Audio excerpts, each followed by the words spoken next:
con Antonio Ceniza Afonso, de Misterios, Leyendas de Galicia y Asturias, redactor, editor, jefe, director en Misterios de las Noches Gallegas de Podcast Radio. Esta vez nos va a hablar del El laberinto y petroglifo de Mogor. Cuando quiera, Fini.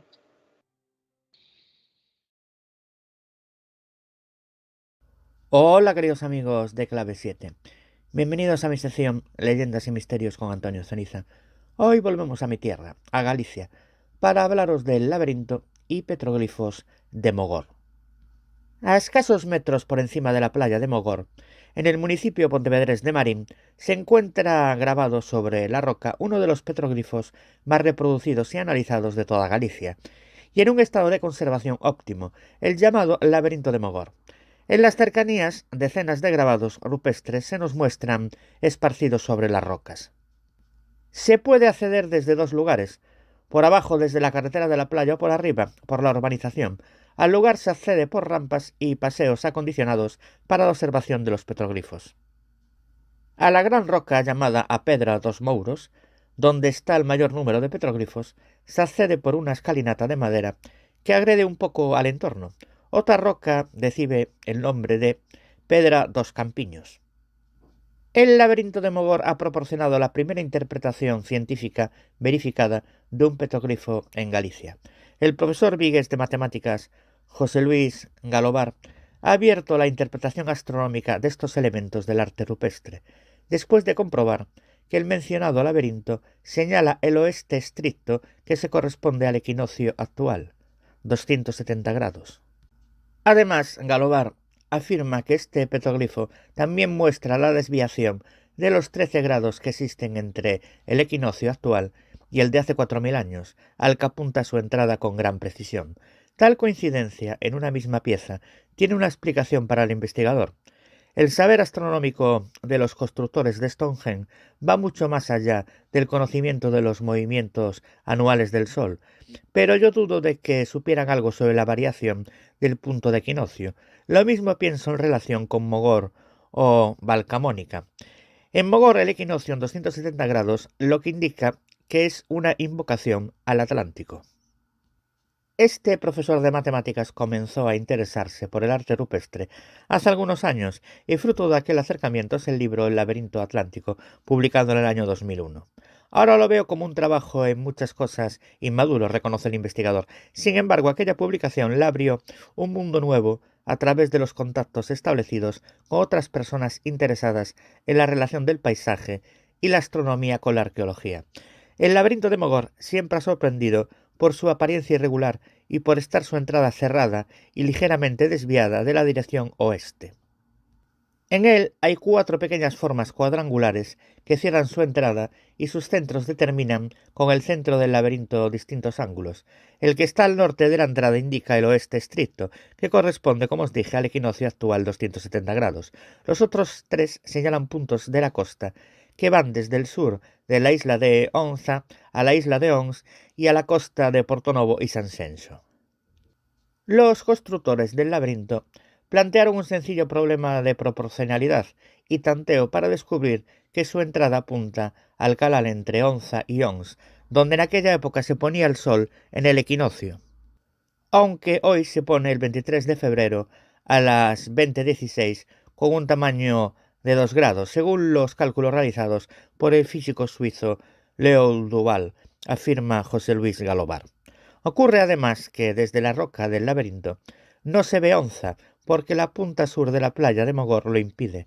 Para verla hay que irse a una roca mayor y con muchos grabados circulares, la Pedra dos Mouros, que está en el mismo lugar a unos 80 metros, pero en una pequeña loma y a unos 20 metros más de altura. El descubrimiento surgió de forma casual, cuando José Luis Galobar quería hacer unas fotografías para enviar a un congreso internacional de arte rupestre.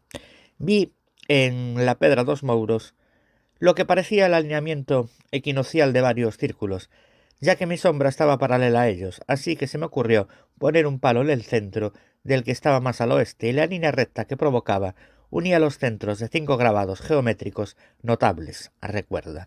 El profesor vigués quiso verificar este descubrimiento en otros petroglifos, algo que pudo comprobar en el Lombo da Costa, Cotobade, y en Verducido. También en aquellos días el arqueólogo Pablo Novoa obtuvo unas magníficas líneas de sombra equinociales en Gargamala, Mondariz. El profesor José Luis Galobar apunta que si algunas de las formas circulares de una roca indicaban el equinoccio, otras oblicuas a ellas podrían indicar los solsticios, abriéndose así la posibilidad de que el conjunto se tratase de un calendario o de dos calendarios, entre ellos desfasados 13 grados. Estudio actualmente sus características y pienso que tanto en Mogor, Pedra dos Mouros, como en el Lombo da Costa, Cotobade, se trata más bien de una estructura con forma de calendario en la que se encaja el calendario real de la época. Afirma para añadir, esta estructura la determinan las formas circulares más notables y grandes y desde la línea equinocial tiene una apertura comprendida entre 40 y 50 grados. Para ser real debería ser aproximadamente de 30 grados. Por esta razón creo que el conjunto no obedece a una razón práctica de medir el tiempo, sino sagrada, artística y simbólica. Estos primeros pasos son, según su autor, el inicio de un largo camino que la ciencia debe afrontar.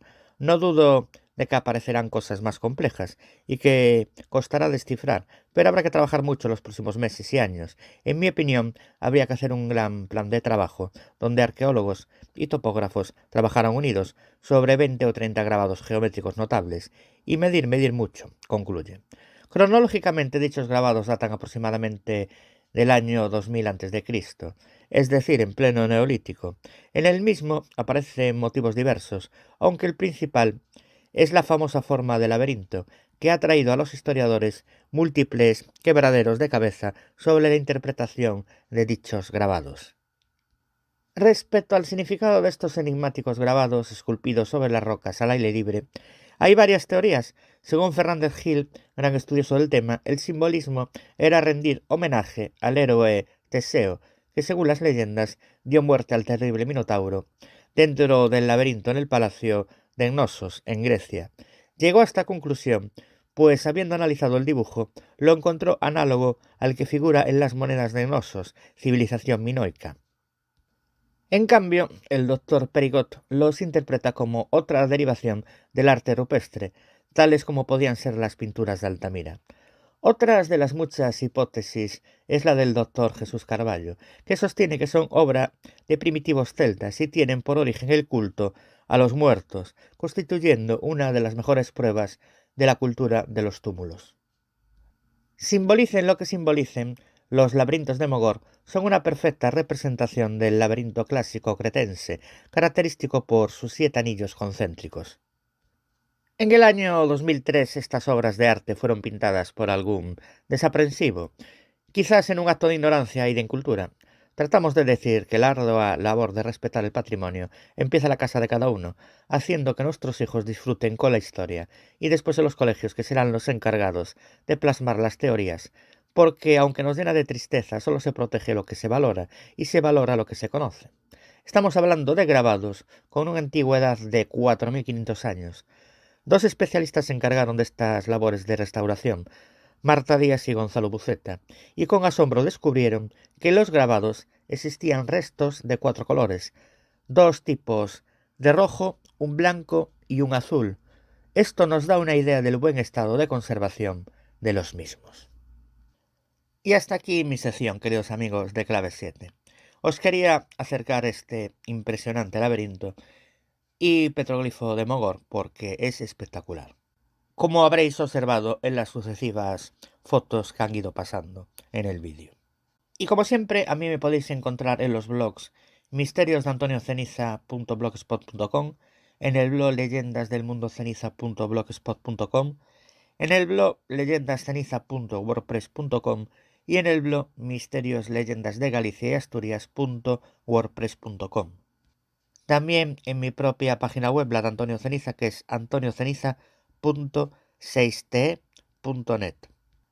Y en 2 programas que codirijo, como son Marín y Ceniza Misterios Podcast Radio y Misterios de las Noches Gallegas Podcast Radio.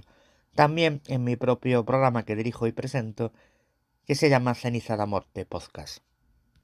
Un fuerte abrazo al director y presentador Fernando Álvarez, a Josefín y al resto de mis compañeros y compañeras, y como no, a ustedes, queridos amigos de Clave 7.